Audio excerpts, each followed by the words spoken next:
ಒಂದು ದ್ವಾದಶಿ ತಿಥಿ, ಸಾಧನಿ ದ್ವಾದಶಿ. ಮಣ್ಣೂರಿನ ಒಬ್ಬ ಶ್ರೀಮಂತ ಗೃಹಸ್ಥರು ದಳಪತಿರಾಯರು, ಅಲ್ಲಿಯ ದಳಪತಿಗಳು. ಅವರ ಮನೆಯಲ್ಲಿ ಅವತ್ತು ಭಿಕ್ಷೆಯ ವ್ಯವಸ್ಥೆ. ಮಠದಲ್ಲಿ ಪೂಜೆಯನ್ನೆಲ್ಲ ಮುಗಿಸಿಕೊಂಡು ಭಿಕ್ಷೆಗೆ ಅವರ ಮನೆಗೆ ರಘುತ್ತಮ ತೀರ್ಥ ಶ್ರೀಪಾದಂಗಳವರು ಹೋಗಬೇಕು. ಎಂದಿನಂತೆ ಪೂಜೆಯನ್ನೆಲ್ಲ ಮುಗಿಸಿಕೊಂಡು ಹೋಗುವುದರಲ್ಲಿ ಒಂದು ಸ್ವಲ್ಪ ಕಾಲ ವಿಳಂಬವಾದದ್ದಕ್ಕೆ ಆ ದಳಪತಿರಾಯರು ರಘುತ್ತಮ ತೀರ್ಥ ಶ್ರೀಪಾದಂಗಳವರು ಬರುವ ಮೊದಲೇ ಇನ್ನುಳಿದ ಅಲ್ಲಿರುವಂತಹ ಬ್ರಾಹ್ಮಣರಿಗೆ ಭೋಜನಕ್ಕೆ ಕೂಡುವುದಕ್ಕೆ ಒತ್ತಾಯ ಮಾಡಿದ್ದಾರೆ. ಇಲ್ಲ, ಸ್ವಾಮಿಗಳು ಬರಬೇಕು ಅಂತ ಆ ಎಲ್ಲ ಅಲ್ಲಿರುವಂತಹ ವಿದ್ವಾಂಸರು ಹೇಳಿದರೆ ಪರವಾಗಿಲ್ಲ, ಅವರು ಬರ್ತಾರೆ. ಅವರು ಕೆಂಪು ಶಾಟಿಯನ್ನು ಊಟವರಾದರೆ ನೀವು ಬಿಳಿ ಶಾಟಿಯನ್ನು ಊಟವರಲ್ವಾ, ಅವಿಗಾಗಿ ಇಂಥ ಅಡಿಗೆಯನ್ನು ತೆಗೆದಿಡೋಣ, ನೀವು ಭೋಜನವನ್ನು ಪ್ರಾರಂಭ ಮಾಡಬಹುದು, ನಿಮ್ಮ ಊಟವನ್ನು ಮುಗಿಸಬಹುದು, ಪಾಲನೆ ಮಾಡಬಹುದು ಅಂತ ದಳಪತಿರಾಯರು ಆಗ್ರಹಪಡಿಸಿದ್ದಕ್ಕೆ ಬ್ರಾಹ್ಮಣರು ಆಪೋಷಣವನ್ನು ತೆಗೆದುಕೊಂಡಿದ್ದಾರೆ. ರಘುತ್ತಮ ತೀರ್ಥ ಶ್ರೀಪಾದಂಗಳವರು ಮನೆಯಲ್ಲಿ ಪ್ರವೇಶ ಮಾಡ್ತಾ ಇದ್ದಾರೆ. ನೋಡಿದರು, ಸರಿ, ಅಂದು ನಾವು ಬರುವ ಮೊದಲೇ ಪಾಠ ಪ್ರಾರಂಭ ಆಯಿತು, ಇಂದು ಈ ದಳಪತಿರಾಯರ ಮನೆಯಲ್ಲಿ ಊಟ ಪ್ರಾರಂಭ ಆಯಿತು. ರಘುವರಿಯ ತೀರ್ಥ ಶ್ರೀಪಾದಂಗಳವರು ಆಶ್ರಮವನ್ನು ಕೊಟ್ಟಾಗ ಪ್ರಮಾಣ ಪದ್ಧತಿ, ತತ್ವಪ್ರಕಾಶಕಾದಿ ಗ್ರಂಥಗಳ ಪಾಠವನ್ನು ಹೇಳುವುದರ ಜೊತೆಗೆ ಕೆಲವು ಕಿವಿ ಮಾತುಗಳನ್ನು ಹೇಳಿದರು.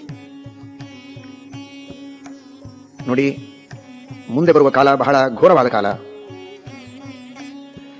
ಏಕಾಂತ ಸಾಧನೆ, ತಪಸ್ಸು, ನಿಷ್ಠೆ, ಅಧ್ಯಯನ, ಜ್ಞಾನ, ಬ್ರಹ್ಮಚರ್ಯ, ವೈರಾಗ್ಯ, ವಿಷ್ಣುಭಕ್ತಿ, ಅನುಸಂಧಾನ, ಈ ಮೊದಲಾದ ಸದ್ಗುಣಗಳಿಗೆ ಹಾಗೂ ಅನೂಚಾನವಾದಂತಹ ಗುರು ಪರಂಪರೆ, ಗುರುಗಳು, ಪರಮಗುರುಗಳು, ಅವರ ಗುರುಗಳು, ಈ ರೀತಿಯ ಆ ಗುರು ಪರಂಪರೆ, ಎಂತಹ ಗುರು ಪರಂಪರೆಯಲ್ಲಿ ಇವರು ಬಂದವರು, ಅವರೆಲ್ಲ ಎಂತಹ ಮಹಾಜ್ಞಾನಿಗಳು, ಇಂತಹ ಗುರುಗಳಿಗೆ ನಾವು ಹೇಗೆ ಗೌರವವನ್ನು ನೀಡಬೇಕು, ಇವುಗಳ ಬಗ್ಗೆ ಜನಗಳಿಗೆ ತಿಳುವಳಿಕೆ ಕಡಿಮೆಯಾಗುತ್ತೆ.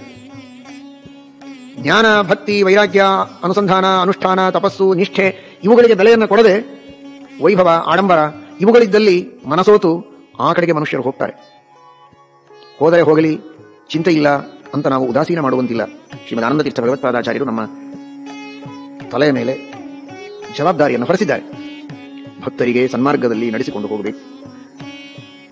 ಅವರು ಕೇವಲ ಭೋಗಾಸಕ್ತರಾಗಬಾರದು, ಅವರು ಧರ್ಮ ಮಾರ್ಗದಲ್ಲಿ ನಡೆಯಬೇಕು, ಜ್ಞಾನವನ್ನು ಸಂಪಾದನೆ ಮಾಡಬೇಕು.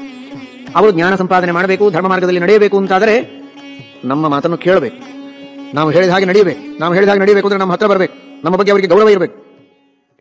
ಹಾಗಾದರೆ ಕಲಿಯುಗದ ವಾತಾವರಣಕ್ಕೆ ತಕ್ಕಂತೆ ಅನಿವಾರ್ಯವಾಗಿ ಕೆಲವು ವೈಭವಗಳನ್ನು ನೀವು ಬೆಳೆಸಬೇಕು ಅಂತ ರಘುವರಿಯ ತೀರ್ಥ ಶ್ರೀಪಾದಂಗಳವರು ರಘುತ್ತಮರಿಗೆ ಕಿವಿಮಾತು ಹೇಳಿದರು. ವ್ಯಕ್ತ ಸನ್ಯಾಸಿಗಳಂತೆ ಹೆಗಲ ಮೇಲೆ ದೇವರನ್ನು ಹಾಕಿಕೊಂಡು, ದೇವರ ಹಸಿವೆಯನ್ನು ಹೆಗಲ ಮೇಲೆ ಹಾಕಿಕೊಂಡು ಪಾದಚಾರಿಗಳಾಗಿ ನೀವು ಸಂಚಾರ ಮಾಡ್ತಾ ಇದ್ರೆ ಅದು ನಿಜವಾದ ಸನ್ಯಾಸ ಧರ್ಮ, ಅದರಿಂದ ದೇವರಿಗೆ ಸಂತೋಷವಾಗುತ್ತೆ ನಿಜ. ಆದರೆ ಪಾಠವನ್ನು ಕೇಳುವುದಕ್ಕೆ, ಉಪದೇಶವನ್ನು ಕೇಳುವುದಕ್ಕೆ, ಧರ್ಮ ಮಾರ್ಗವನ್ನು ಸರಿಯಾಗಿ ಅರ್ಥ ಮಾಡಿಕೊಳ್ಳುವುದಕ್ಕೆ ನಿಮ್ಮ ಹತ್ತಿರ ಶಿಷ್ಯರೇ ಬರದೇ ಇದ್ರೆ ನೀವೇನು ಉಪದೇಶ ಮಾಡ್ತೀರಾ? ಹೀಗಾಗಿ ಕೆಲವು ವೈಭವಗಳನ್ನು ನೀವು ಬೆಳೆಸಿ ಅಂತ. ಆ ಕಾಲ ಹತ್ತಿರ ಬಂದಿದೆ ಕಾಣುತ್ತೆ ಈಗ ಅಂತ ರಘುತ್ತಮ ತೀರ್ಥ ಶ್ರೀಪಾದಂಗಳವರು ಚಿಂತನೆ ಮಾಡಿದರು. ಅದಕ್ಕಾಗಿಯೇ ಇಂತಹ ಅನೇಕ ಗೃಹಸ್ಥರು ಈ ಪೀಠದ ಮಹಿಮೆಯನ್ನು ತಿಳಿಯದೆ ಹೀಗೆಲ್ಲ ತಿರಸ್ಕಾರ ಮಾಡ್ತಾ ಇದ್ದಾರೆ. ಹೀಗಾಗಬಾರದು ಅಂತಾದರೆ ವೈಭವಗಳನ್ನು ಬೆಳೆಸಬೇಕು ಅಂತ ಆಲೋಚನೆ ಮಾಡಿದ್ದಾರೆ. ಈಚೆಗೆ ಪಾಠದ ವಿಚಾರ, ಪಾಠದ ವಿಷಯದಲ್ಲಿ ಹೀಗೆ ನಮಗೆ